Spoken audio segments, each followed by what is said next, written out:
पद संभाला। चौथे नंबर पर अमेरिका के पूर्व सुरक्षा सलाहकार मैकजॉर्ज बंडी है। मैकजॉर्ज 5 साल और 1 महीने तक सुरक्षा सलाहकार रहे।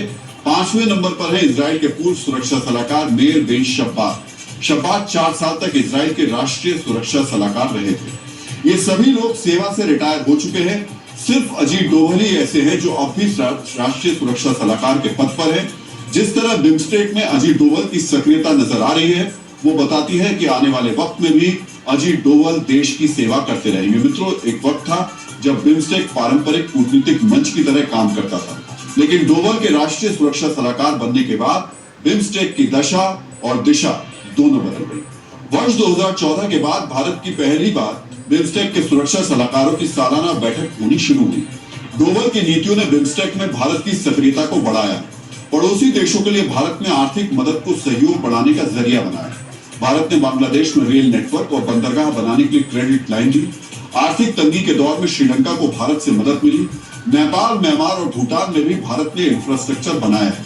थाईलैंड के साथ भारत ने निवेश और व्यापार को तरजीह दी। पहले आर्थिक सहयोग आगे बढ़ाया गया और फिर इसी सहयोग को डोभाल सैन्य और इंटेलिजेंस के क्षेत्र में आगे ले गए। सुरक्षा सलाहकारों की बैठक से अजीत डोभाल ने यह सुनिश्चित किया कि सहयोग में सभी पक्षों के हित शामिल हैं, ताकि चीन की तरह भारत को भी एक क्षेत्रीय दबंग देश के तौर पर न देखा जाए। अजीत डोभाल भारत के राष्ट्रीय सुरक्षा सलाहकार हैं, इसीलिए उनके चर्चे पाकिस्तान में भी खूब होते हैं। पाकिस्तान के वरिष्ठ राजनयिक और सुरक्षा विश्लेषक हुसैन हक्कानी की किताब में भी अजीत डोभाल का जिक्र है। अपनी किताब India versus Pakistan why can't we just be friends में हुसैन हक्कानी ने लिखा है, अजीत डोभाल रूढ़िवादी सोच के शख्स नहीं है। वो आज भी एक इंटेलिजेंस ऑपरेटर की तरह ही सोचते हैं। अगर भारत के हितों की बात की हो तो अजीत डोभाल पारंपरिक तरीकों को पीछे छोड़ देते हैं। अपने देश के लिए वो वैकल्पिक या नई किस्म की नीति को अपनाने में परहेज नहीं करते। राष्ट्रीय सुरक्षा सलाहकार कुछ शत्रु छिपे हुए हैं। ये सीधे सीधे हिंसा नहीं करते, बल्कि हिंसा भड़काते हैं। ये अपने बयानों से बहुसंख्यक समाज की भावनाओं को ठेस पहुंचाते हैं और फिर तनाव बढ़ाते हैं। कभी ये मर्यादा पुरुषोत्तम भगवान श्री राम का अपमान करते हैं, तो कभी कहते हैं कि भगवान श्री कृष्ण 5 वक्त नमाज पढ़ा करते थे। इन्हें संस्कृत विदेशी और उर्दू भारतीय भाषा लगती है। आज हम कट्टरपंथ की ऐसी खतरनाक। मित्रों, एक मौलाना है जर्जिस अंसारी।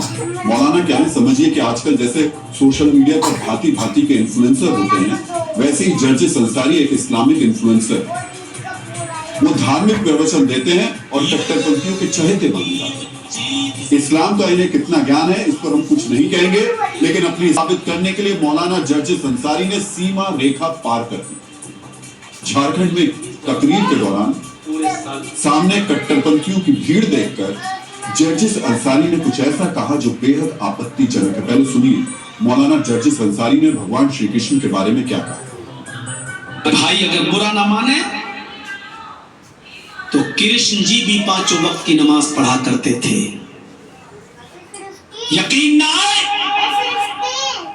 तो श्रीमद् भागवत गीता का 6ठा अध्याय का 10वां मंत्र देख लीजिए। योगी उज्जीत सततमात्मानं रहसि स्थितः एकाकी अच्युतात्मा निराशीर प्रज्ञः। जिसमें कृष्ण जी अर्जुन से कह रहे हैं कि हाय अर्जुन, ईश्वर की जब पूजा करो तो पूरे शरीर का योग करो, योगी। क्योंकि इस्लाम ये मुसलमानों का धर्म है ही नहीं, सिर्फ ये उनका भी धर्म है। इसी दीन और इसी धर्म को रामचंद्र जी ने भी पेश किया है, कृष्ण जी ने भी पेश किया है। ये सिर्फ मुसलमानों का नहीं है। मित्रों,